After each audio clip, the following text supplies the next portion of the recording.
अब सिर्फ एक चीज़ बची है कि हिंदू मुसलमान करो और हिंदू भाइयों के दिलों में मुसलमानों का डर डालो। हम किसी लालच में चले गए नहीं। जमाली इस राजनीति से अपने बच्चे नहीं पालता, शौकिया करते हैं इसको। मैं इस बात एमएलसी तो बनाया गया आपको। हाँ, तो मैं तो कह ही रहा हूँ ना, एमएलसी बनाया मैंने ले लिया, कुछ और देंगे तो वो भी ले लूँगा। ये जब जब इस देश को ज़रूरत पड़ी मुसलमानों ने अपना सर लगाया, वहाँ पे खून बहाया है अपना, देश के लिए भी बहाया है। और जब जब देश पे कोई बात आ जाए तो मैं कहना नहीं चाहता, अभी मोदी जी कहते हैं पाकिस्तान का नारा लगा के डिवीज़न करना चाहते हैं। अरे पाकिस्तान को आपको ज़्यादा परेशानी है तो चलिए उस पर हमला कर दिए और सबसे पहले मुसलमानों को खड़ा कर दीजिए। जैसे आप मेरे हिंदू भाइयों को इज्जत देते हैं, हमें अच्छा लगता है, हमें कोई जलन थोड़ी है उनसे। मगर आप वहीं कहिए कि ये लुटेरे हैं, दूसरी कम्युनिटी तो लुटेरे हैं, तुम्हारा मंगलसूत्र लूट लेंगे। आप बताइए, आप सब तो आप ही के हैं ना। निरहुआ जी आपकी पार्टी के लिए, अब तो समाजवादी पार्टी के आप एक शानदार नेता हैं और कह रहे हैं कि सम्मान मिलेगा तो हमेशा यहीं रहेंगे। निरहुआ जी कह रहे थे कि आजमगढ़ में जो जेल बनी है वो इसलिए बनी है कि जब समाजवादी पार्टी वाले गुंडाई करें तो इसी जेल में डाले जाएं। क्या समाजवादी पार्टी वाले सच में गुंडाई करते हैं? इस वक्त हम लोग आजमगढ़ में हैं। हमारे साथ गुड्डू जमाली साहब हैं। अभी हाल फिलहाल में इन्होंने 2024 चुनाव के पहले सपा ज्वाइन की, एमएलसी बना दिए गए हैं और लोग कह रहे हैं कि गुड्डू जमाली जी के आने से चुनाव एक तरफा हो गया है। लेकिन जब आप 2022 में चुनाव लड़ रहे थे तो आप धर्मेंद्र जी के खिलाफ चुनाव लड़ रहे थे। आपने एक बयान दिया था उस समय कि सफाई से आए लोग यहाँ आजमगढ़ को अपनी जागीर समझते हैं और उन्हें हमने ये बता दिया है कि ये उनकी जागीर नहीं है। आपने चुनाव के ठीक बाद ये बात कही थी। ये स्टेटमेंट कैसे बदल गया आपका? देखिए, मैं बहरहाल आपका सवाल बड़ा टेक्निकल है मेरे लिए, लेकिन मैं ईमानदारी से ही उसका जवाब दूंगा, उसमें कोई मुझे दिक्कत नहीं है। चूँकि बहरहाल मैं यहाँ पे उस वक्त कैंडिडेट था, मैं जीतना चाहता था, मैं लड़ा, जीत के बहुत करीब जाके मैं लूज़ कर गया। और एक ज़रूर मेरी ये मानता है और मैं मानता हूँ कि आज़मगढ़ एक विद्वानों की धरती है, यहाँ बहुत पोटेंशियल और कैपेसिटी के लोग रहते हैं। सब दलों के पास, हर पार्टी में कोई ऐसा नहीं, हर दल के पास है, अच्छे नेता की कमी नहीं है। लोकल हो तो वो ज़्यादा बेहतर है। मैं ये मेरे लिए, आप सोच रहे होंगे कि मैं इससे बहुत घबरा जाऊंगा, मगर मैं घबराया नहीं हूँ। मैं आज भी उस बयान पर कायम हूँ कि अगर लोकल हो बहुत अच्छा है, लेकिन अगर लोकल नहीं है तो ऑफ कोर्स धर्मेंद्र यादव एक बहुत ही कॉम्पिटेंट, काबिल और होनहार नेता हैं और उनकी पोटेंशियल पार्लियामेंट में सब ने देखी है, हमने भी देखा है, वो अवार्डेड हैं बेस्ट पार्लियामेंटियन की हैसियत से। लेकिन मैं ये बात कह रहा हूँ कि अगर अगर अगर समाजवादी पार्टी चाहे तो वो भी दे सकती थी, भाजपा चाहे वो भी दे सकती थी, उसमें कोई बात नहीं है। लेकिन चूंकि जब कोई लोकल नहीं है और हमारे दल, हमारे नेता ने हमारे पास ये भेजा है तो हमारा धर्म है, ये फ़र्ज़ है हम पे, हमारा ये नेचर है कि हम जिसके साथ रहते हैं ईमानदारी से रहते हैं। गुड्डू जमाली एक वफ़ादार दोस्त हैं और जब हमारे नेता का ये आदेश है कि इनको लड़ाना है तो हम पूरी निष्ठा, ईमानदारी से उनको लड़ा रहे हैं, लड़ाई नहीं रहे हैं, मैं ही नहीं लड़ा रहा हूँ। दल हमारा मजबूत है, सारे यहाँ की समाजवादी पार्टी के बहुत मजबूत संगठन है, 10 हमारे विधायक हैं और प्रदेश में Samajwadi Party as a opposition सबसे स्ट्रांग पार्टी है, तो सब लोग लगे हैं। लोग ये कहते हैं गुड्डू जमाली का आने से ऐसा हो गया, गुड्डू, मैं इसको नहीं मानता। जनता ही उनको हरा रही, बीजेपी को। पर गुड्डू जमाली कह रहे हैं अगर लोकल नेता होता तो आपको ज़्यादा अच्छा लगता। तो आप स्वयं एक नहीं, कैपेबल कैंडिडेट थे, बीएसपी आपको टिकट भी दे देती आसानी से। देखिए, मैं ये नहीं कह रहा हूँ कि लोकल नेता होता तो ज़्यादा अच्छा होता। हाँ। मैं ये कह रहा हूँ कि ये भी हो सकता था, ये भी एक ऑप्शन था। और मैं तो बीएसपी का कैंडिडेट था ही, मुझे दे सकती नहीं थी, मैं था। माननीय बहन जी ने मुझे हमेशा इज्जत दिया, इस बार भी वो कह रही कि तुम्हें लड़ाना है, जिताना है।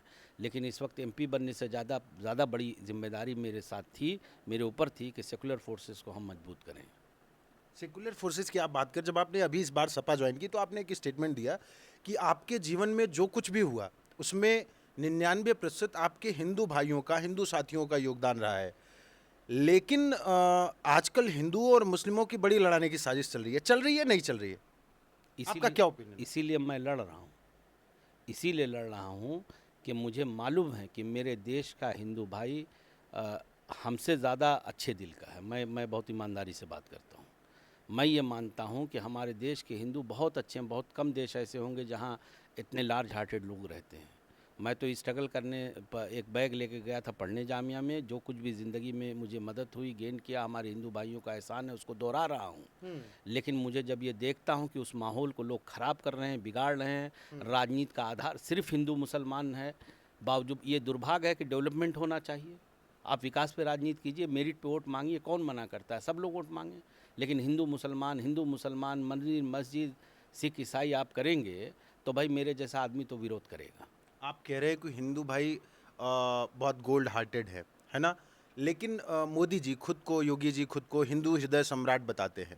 वो हिंदुओं के पक्ष में आके ये कहने की कोशिश कर रहे हैं बड़े बड़े मंचों से कि कुछ नहीं किया तो कम से कम आपके घर के सामने जो भैंस बधी है, वो जब जीत जाएगा इंडिया गठबंधन तो एक उठा के ही मुसलमानों को दे देगा। देखो अब ये अनफॉर्चुनेट है। मैं आपको बताऊं अब क्या हो गया है। सबको ये लग गया कि हम, मतलब सबको, मतलब एनडीए को लग गया कि हम चुनाव लूज़ कर रहे हैं। अब सिर्फ एक चीज़ बची है कि हिंदू मुसलमान करो और हिंदू भाइयों के दिलों में मुसलमानों का डर डालो, या उनके गुस्से को भड़काओ, या उनके अंदर कोई नफ़रत पैदा करो, जहर डालो दिमाग में, तो शायद हमारा पोलराइजेशन होकर फ़ायदा हो जाए। तो क्या सच में हिंदू डरेगा मुसलमान से? या यार, अच्छा, एक आपकी बात क्या बताओ, लड़ाई है? हाँ। एक बात बताओ, जी। मैं बड़ा कभी कभी सोचता हूँ, हम्म, इस बात पे गौर करता हूँ। ये मैं अपने हिंदू भाइयों से ही सोचता हूँ कि अरे मेरे भाई, आप तो आबादी में भी बड़े हो, वैसे भी मेजॉरिटी आपका है, तो हम माइनॉरिटी, हम तो आपके छोटे भाई हैं। बड़े भाई को डरने की क्या ज़रूरत है हमसे?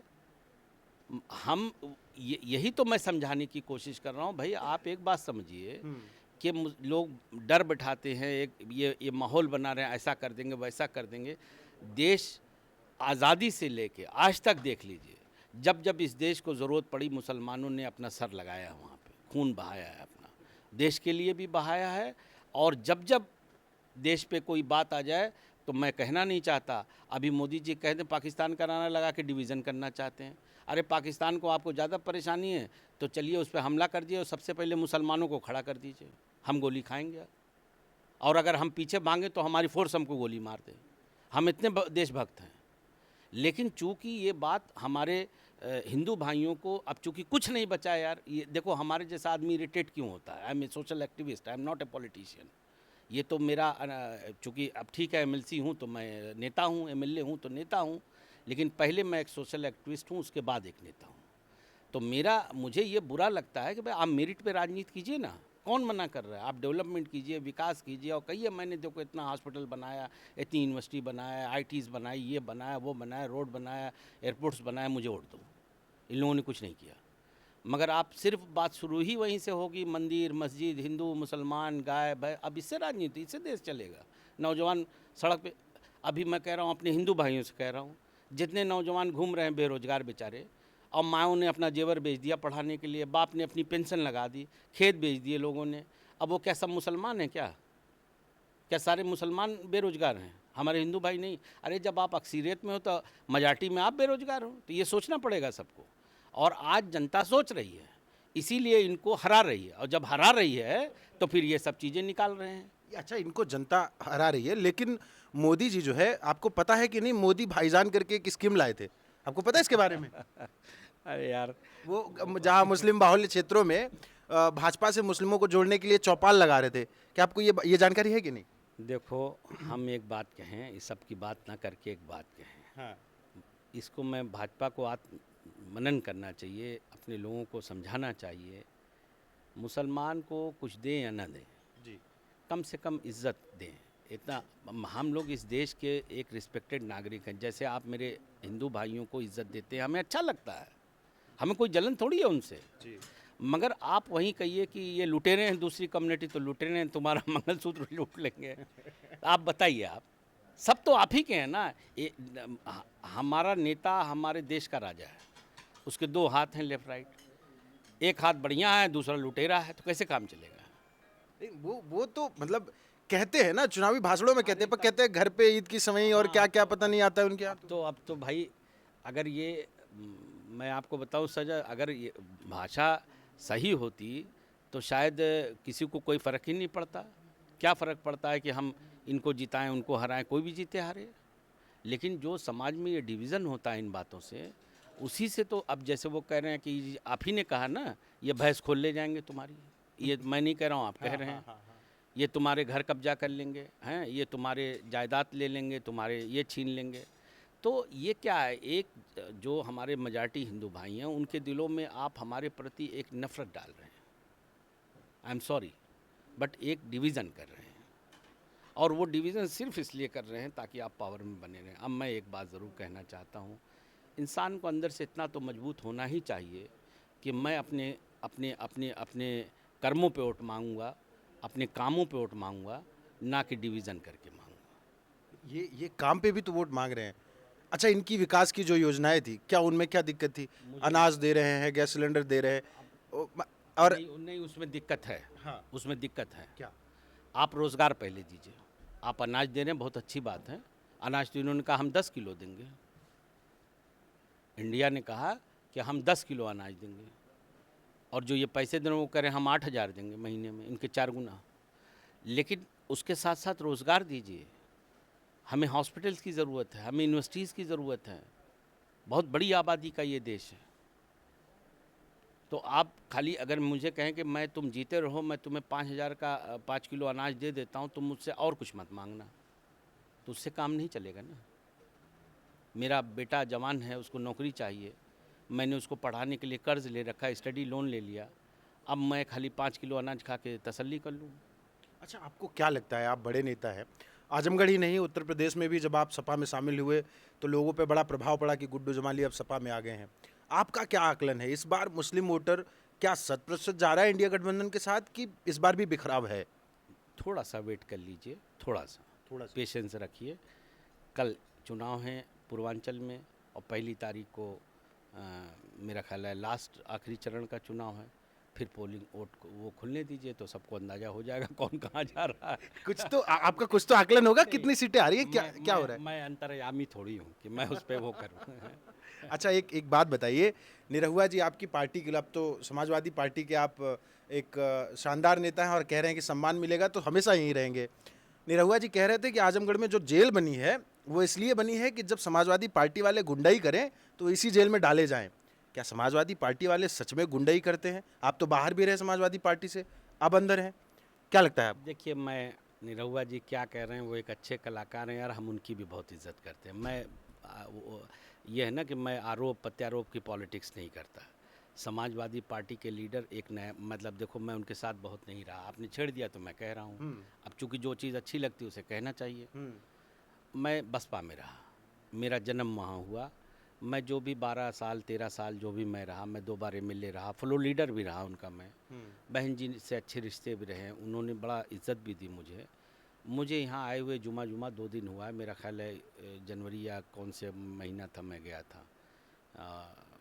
लेकिन मैं आपको ये बताऊं कि मुझे ये लोग भी बहुत इज्जत देते हैं, और सही बताऊं कि कभी कभी मैं भावुक भी हो जाता हूँ। राष्ट्रीय अध्यक्ष जी इतने, जैसे मुझे थोड़ा एक बीच में गैप हो गया और गलतफहमी भी हुई हम लोगों में, है ना, तो थोड़ा मेरा माइंड में ये लगा कि यार ये पता नहीं क्या कैसे हैं।